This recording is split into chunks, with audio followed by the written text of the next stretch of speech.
2 ayat 17, di mana ada kebenaran, di situ akan tumbuh damai sejahtera. Kekasih Tuhan, firman Tuhan ini datang kepada saya pada tanggal 10 Juli 2026 ketika saya berada di rumah tahanan Polresta Bandara Soekarno-Hatta. Dan orang yang pertama kali berbicara dengan saya hari itu adalah Joshua Andre.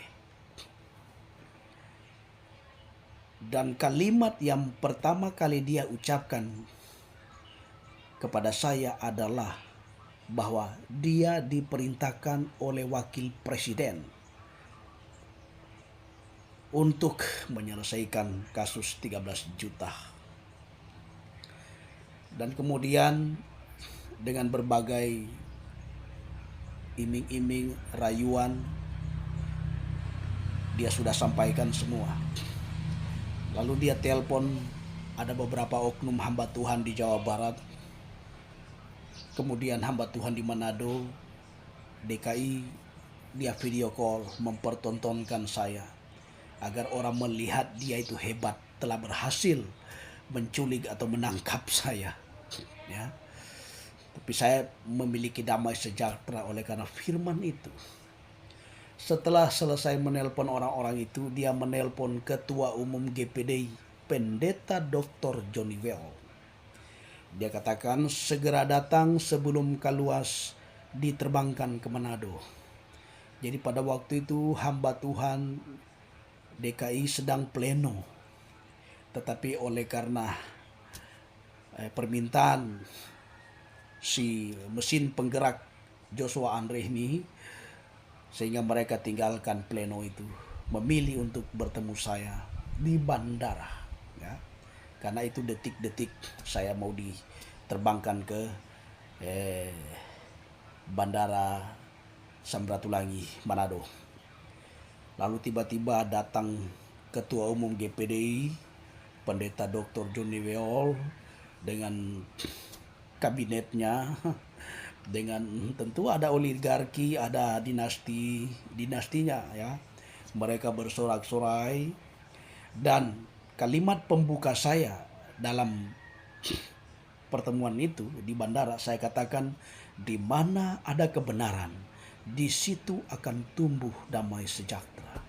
Lalu saya mengatakan permohonan maaf saya, ya. Dan orang-orang ini mereka bersorak-sorai, mereka tidak mengerti apa maksud Tuhan di balik firman Tuhan yang saya ucapkan itu. Setelah itu saya difoto, di video ini pertontonkan, ya. Inilah Kaluas setelah memohon maaf, ampun kepada Ketua Umum. Setelah itu digeserlah saya sudah ke tempat checking karena akan segera diberangkatkan, ya. Sudah di dalam pesawat saya terus terngiang ayat firman Tuhan itu. Begitu turun mendarat di Samratulangi, puji Tuhan, saya melihat banyak media, banyak wartawan, banyak orang-orang ketua umum pembelanya, ya, hamba-hamba Tuhan GPDI. Saya tetap damai sejahtera meskipun difotoi, di videoin, ya. Sampai saya masuk di ruang tahanan di Polres Minahasa Utara, saya tetap bersuka cita, ada damai sejahtera, ya. Di dalam 3 kali saya pimpin ibadah, puji Tuhan. Dan ayat itu yang saya sampaikan, ya. Nah, kemudian pada hari Selasa, Jumat, Sabtu saya masuk, Jumat, Sabtu, Minggu, Senin, Selasa, 10, 11, 12, 13, 14, tanggal 15 Johnny Weol datang dengan Joshua Andre dan pembela-pembelanya, ada wartawan media dari berbagai media, ya, datang. Saya terus mengingat ayat itu. Dan Johnny Weol dan timnya berharap pada hari itu kalimat yang sama akan saya katakan pada waktu di bandara. dan akan segera mencabut laporan itu. Tetapi firman Tuhan itu terus mengingatkan saya, di mana ada kebenaran, di situ akan tumbuh damai sejahtera. Artinya, Tuhan terus mengingatkan saya, pertahankan kebenaran itu. Jadi saya perjuangkan kebenaran itu. Setelah saya sadar bahwa di balik jeruji besi yang sudah saya alami, saya ditahan, tetapi di balik penahanan itu, kebenaran akan muncul. Ya. Joshua Andes sudah berbagai tawaran, dari yang kecil, menengah, sampai tawaran yang terbesar.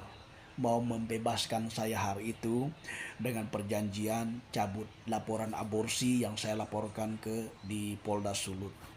Kemudian akan diberikan pekerjaan, anak istri sudah ada mobil dari hamba Tuhan DKI ke sana mengantar berkat, amplop, sembako, susu dan segala macam itu.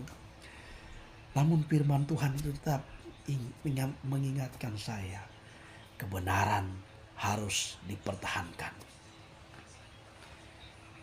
Dan disitulah kuasa iblis dipatahkan. Setelah saya menolak kedatangan mereka, saya melihat dan merasakan bahwa ada satu tangan yang tidak kelihatan turun tangan membela saya saat itu. Karena saya diberikan hikmat keberanian untuk menolak segala bentuk permintaan, bujuk rayu, apa saja yang mereka mau sodorkan, saya menolak. Dan saya mau katakan kepada seluruh warga GPDI Indonesia dan dunia, Ketua Umum Pendeta Dr. Johnny Weol adalah otak pelaku dalam kasus pembunuhan anak darah dagingnya sendiri dengan Pendeta Nasrani Sarah Lawrence, hasil perselingkuhan mereka. Komnas Perlindungan Anak mengatakan bahwa akibat daripada aborsi, seorang anak kehilangan nyawanya. Hak hidupnya mereka rampas secara paksa. Dan saya mau katakan, Hitler seorang pemimpin yang sangat kejam, tapi dia tidak pernah membunuh anak kandungnya. Tetapi Ketua Umum GPDI, Pendeta Dr. Johnny Weol, dan Nasrani Sarah Lawrence keselingkuhannya, mereka bersekongkol berencana lakukan pembunuhan anak darah daging mereka sendiri dengan cara diaborsi, dengan cara keji. Komnas HAM membalas surat laporan saya. Mereka bilang setiap janin dilindungi HAM. Oleh sebab itu, kepada seluruh elit GPDI, petinggi-petinggi GPDI, ingat firman Tuhan, Keluaran 20 ayat 14, jangan membunuh, mencuri, jangan berzina, jangan mengucapkan saksi dusta tentang samamu, jangan mengingini istri orang, jangan mengingini kepunyaan orang lain. Kemudian di dalam 1 Korintus 6 ayat 9, pesina tidak mendapat bagian dalam kerajaan Allah. Kemudian lihat anggaran dasar, anggaran rumah tangga GPDI, bab 14 pasal 32-33 bagian E. Segera lakukan pemecatan terhadap hamba Tuhan yang melakukan zina. Tetapi saya melihat seluruh elit GPDI, petinggi-petinggi GPDI, mereka memilih untuk berkhianat terhadap ADRT dan firman Allah daripada mencopot Johnny Weol dari jabatannya sebagai ketua umum. Saya mau katakan kepada seluruh warga GPDI, khususnya para pembela Johnny Weol, hanya kalian orang Kristen yang mau dipimpin oleh seorang pembunuh dan penjahat kelamin dan pesina punya anak dua dari kedua selingkuhannya. Saya siap untuk memfasilitasi tim uji forensik independen, tes DNA.